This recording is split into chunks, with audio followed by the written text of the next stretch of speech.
Olá, muito boa tarde, minha grande alquimista. No vídeo de hoje eu quero começar falando sobre uma analogia do vagalume e da nossa jornada espiritual. E na sequência trazer algumas reflexões sobre uns trechos do livro que eu tô lendo, O Banquete, de Platão. Nesse livro, várias personalidades da época se reuniram para um banquete e cada um dos presentes fez um elogio ao amor, a Eros. E Eros é esse espírito com natureza dual, essa natureza humana e essa natureza celestial. Então falar um pouco sobre o amor no nível mais carnal, mais primitivo, e também no nível mais elevado, que seria o amor platônico. Mas, começando com o vagalume, o que eu tenho a dizer sobre vagalumes? Tu já caçou vagalume quando era criança? Bem, a jornada espiritual é mais ou menos como caçar um vagalume à noite. A gente começa admirando a beleza daquela bioluminescência desse inseto e a gente começa a se sentir atraído por aquela luz. E aí a gente vai se guiando por aquela luz em meio à escuridão e a gente precisa aprender a confiar quando aquela luz se apaga, a seguir, a continuar dando passos no escuro, até ver aquela luz brilhar novamente. E esse brilho repentino da luz é como se fosse um estalo na nossa intuição, como se fosse um momento de confirmação na nossa realidade material de que a gente está indo para o lugar certo, que a gente está alinhado à nossa jornada, né? A nossa missão de alma, o nosso propósito, ou seja, guiado pelo nosso coração, seguindo o caminho e estando alinhado. E aí essa luz, por vezes, se apaga quando a gente recebe essa comunicação intuitiva de que a gente deve fazer X, de que a gente deve seguir Y, que a gente deve seguir estudando sobre uma área que nos interessa muito, que a gente deve seguir se desenvolvendo num aspecto da nossa personalidade que a gente se sente mais inclinado. Enfim, são várias as possibilidades aqui.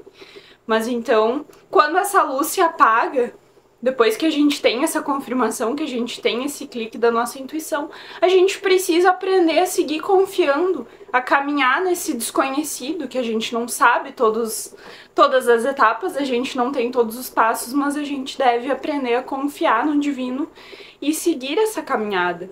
E aí, por vezes, a gente vê que o vagalume foi para um outro lado quando ele se acende, e aí a gente precisa se redirecionar e seguir naquele caminho conforme a gente seguia pela luz daquele vagalume. E ainda quando a gente alcança e coloca aquele vagalume nas conchas de nossas mãos, a gente pode apreciar de perto a beleza, que é justamente esse contato mais direto, essa conexão forte com a fonte, com o divino, quando a gente se sente completo, quando a gente consegue acessar, canalizar mensagens, quando a gente tem esse momento de união, de proximidade com o divino. E aí a gente aprecia a beleza daquele vagalume e permite que ele vá, que ele seja livre, que ele continue voando por aí, que a gente continue seguindo a nossa jornada para dentro de nós mesmos, sempre, né? Que esse autoconhecimento, quanto mais a gente se conhece dentro de nós mesmos, no íntimo, no âmago de quem somos, mais a gente conhece os outros e o universo ao nosso redor. Né? Já dizia no templo do oráculo de Delfos: conhece-te a ti mesmo e conhecerá os deuses e o universo. E aí eu trouxe aqui uns trechos desse livro. Vou começar lendo e vou fazer uns comentários aqui. A função do amor. O que seria a função do amor? Além de nos trazer felicidade, de nos nutrir, E aí temos aqui, segundo o livro, nesses pensadores, eu não anotei quais que falaram o que aqui, mas são personagens, são figuras que estavam nesse banquete. E diz aqui: sua função é parir no belo, tanto no corpo como na alma. Aspecto explorado por meio da imagem da gravidez. O amor é, antes de tudo, um desejo de procriar, de forma a perpetuar nossa existência. E aí, procriar no sentido físico mesmo, de ter filhos e dar continuidade à linhagem, dar continuidade à sua história no planeta. E a função do amor num sentido mais amplo, desejo por fama, por realizações e por atos que perpetuem o nome do indivíduo, são testemunhos desse desejo de ser imortal. E aí seria uma gravidez psíquica, atos de heroísmo, ensino de excelência moral, a legislação, poesia, etc., quaisquer contribuições que venham da tua personalidade, que vão somar ao todo, que vão trazer essa imortalidade na tua personalidade. Lembrando que a gente é lembrado, depois que parte do plano físico, pelos atos que fizemos, pela nossa contribuição no servir ao todo. E essa é a parte da nossa personalidade que pode ser imortalizada, né? Daí esse termo gravidez psíquica. O amor é um desejo essencialmente associado à beleza. O amor é um desejo de parir nos objetos que manifestam instâncias de beleza. A alma, cidades, leis, obras, ideias. Novamente falando dessa ideia do belo e de contribuir com o belo para o todo, para o coletivo humanidade. E aí diz aqui: no âmbito racional, nenhum deseja conceber ou se associar com o que não exibe aspectos dignos de serem desejados, reproduzidos e imortalizados. Um físico não belo, uma alma abjeta, uma cidade feia, uma lei injusta, uma obra ruim, uma ideia falsa não despertam qualquer nível de interesse por parte de Eros. Ou seja, não há um interesse em imortalizar esses aspectos que não encontram consonância com o belo. E aí diz aqui, o primeiro amor é o físico, e o segundo amor é o amor cujo objetivo é a educação da alma e o desenvolvimento da virtude. E aí, vou ler aqui um outro trecho que vai falar sobre esse primeiro contato com o amor na juventude, o nosso primeiro amor, né? Esse amor apaixonado, esse primeiro contato com o amor no outro. O conhecimento do belo se dá por degraus. O primeiro degrau ocorre na juventude, quando o jovem desenvolve amor por um corpo, uma pessoa. Se bem orientado, o indivíduo pode aproveitar essa ocasião para desenvolver belos discursos, isto é, para desenvolver conhecimentos por meio desse envolvimento emocional com a pessoa que detém saber. E aqui um parênteses, né, gente? A gente sabe que naquela época dos antigos gregos, os homens mais jovens tinham relações, não só de amizade, mas relações sexuais com homens mais velhos que eram mais sábios. Então era como se eles mantessem essa relação de amizade com benefícios e fossem instruídos por aqueles homens mais velhos e sábios. Depois, o progresso intelectual irá levar o jovem a perceber por si mesmo que há uma semelhança em todos os casos de beleza física. Nesse estágio, o jovem já poderá perceber que a causa dessa semelhança é a forma da beleza, e que é muita tolice não considerar a beleza de todos os corpos uma só e mesma. Então, considerar a beleza num âmbito geral, num âmbito de que a beleza é a mesma beleza no corpo de um e de outro. E daí também estender essa ideia de beleza a todas as formas, não só as formas humanas, mas as formas da natureza, as formas da arte, as formas da intelectualidade, do belo em si, em todas as formas. O recuo ou abandono da beleza de um só para contemplar a beleza de todos os corpos nada mais é do que o efeito do nível informativo dos conceitos. Nesse nível, a alma do indivíduo já começa a ser orientada pelo conhecimento do que de fato está envolvido em Eros. E aí, falando nesse conhecimento de Eros por degraus, é justamente isso. A gente começa nesse amor juvenil que idealiza o outro, tem um forte apelo de desejo pelo corpo, pelo físico, e vai entendendo, vai conseguindo compreender a beleza nos demais corpos, nas demais coisas. E aí a gente vai purificando, de certa forma, esse ideal do belo, do amor. A gente vai elevando ele nos parâmetros de virtudes, espiritualizando o que seria esse amor, trazendo não mais para a esfera primariamente humana, mas também para essa esfera mais celestial, para esse amor que transcende o tempo, né? Que daí seria ir além do culto do corpo, que o corpo a gente sabe que envelhece e morre. Então, contemplar o belo, contemplar Eros, esse amor em todas as esferas, né? Nas esferas que transcendem esse tempo. E aí, outro trecho aqui. A força do amor em fazer brotar virtudes e honra como um estímulo para cada um de nós sermos melhores e mais corajosos, sendo inspirados pelo amor. A dor de ser visto pelo amado fazendo algo reprovável. Né? A gente vê que o amor é algo que nos estimula a ser melhor. Amar o outro e ser amado é um combustível muito forte pra gente superar a nós mesmos, pra gente querer nos pautar em ações cada vez mais virtuosas, né? A gente não quer fazer feio na frente de quem a gente ama, faltar com quem a gente ama. Então é um estímulo pra gente se melhorar, dar o melhor de nós mesmos.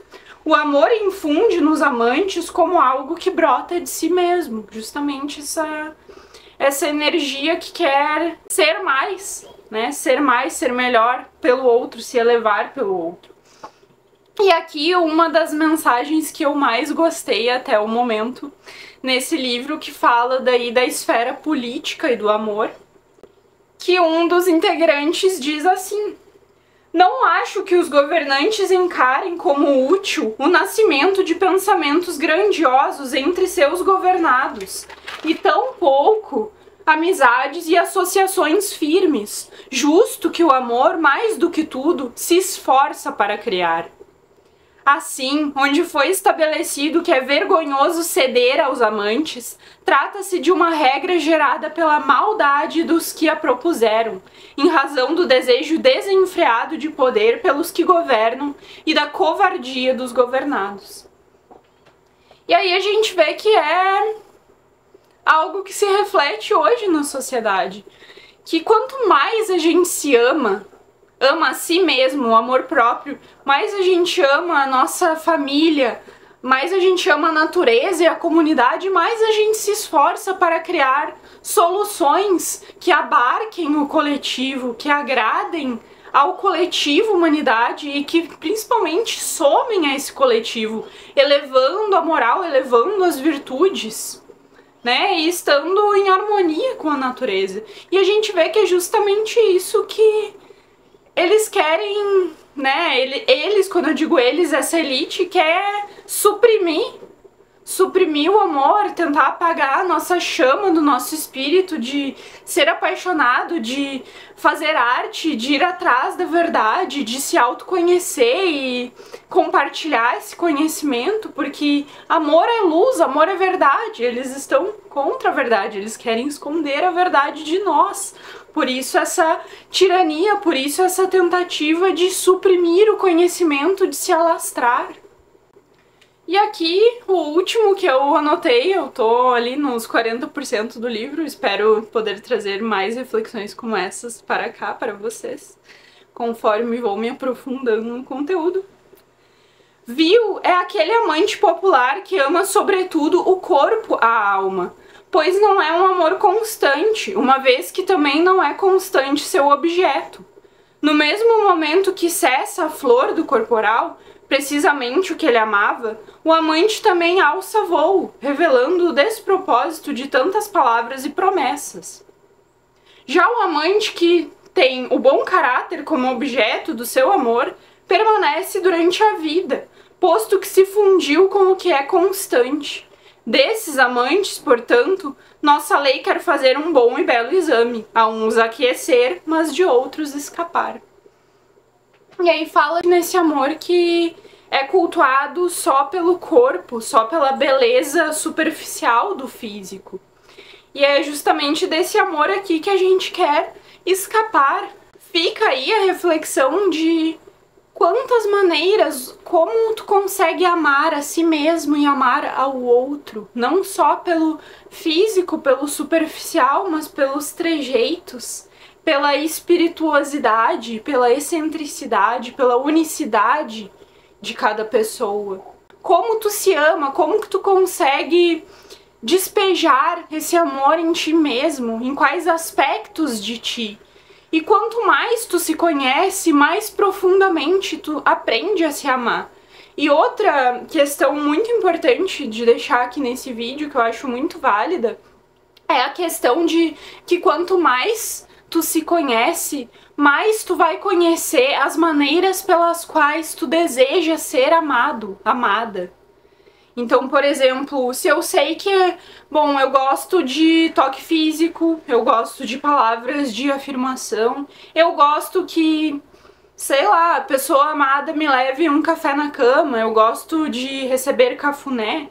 São todas, só tô dando exemplos aqui triviais, mas que são maneiras que a gente precisa entender em nós mesmos de como gostamos de ser amados, para nós mesmos nos abastecermos de amor, mas também para que a gente possa ensinar as pessoas com as quais temos essas relações amorosas, sejam elas físicas como conjugais, amizades, entre familiares, mães, pais, filhos, enfim, seja como for, irmãos, amigos, para que a gente consiga ensinar, mostrar para essas pessoas como a gente gosta de ser amado, para a gente enriquecer cada vez mais, fortalecer cada vez mais os nossos laços de amor.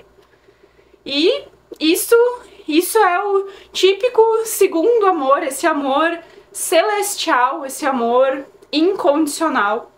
E quanto mais a gente vai amando a si mesmo, se nutrindo de amor e fortalecendo nossos laços, conforme a gente vai ensinando e aprendendo como o outro gosta de ser amado, mais a gente vai se unindo como um coletivo, como uma comunidade que ama a natureza, ama a própria humanidade e se une para criar soluções criativas que vão tirando cada vez mais essa hegemonia de poder dessa elite que quer suprimir o amor, porque é aquilo, só o amor conhece a verdade e o amor é a vitória por si mesmo, é o bem mais sagrado, é o sentimento mais ligado a essa felicidade, e lembrando que é um estado interior. Quanto mais a gente se ama, mais a gente consegue estender de dentro para fora essa luz, esse globo de luz dourada, sagrada que cintila, que reverbera dos nossos corações. E é isso, te amo! Fico por aqui hoje. Um grande beijo no teu coração e até a próxima!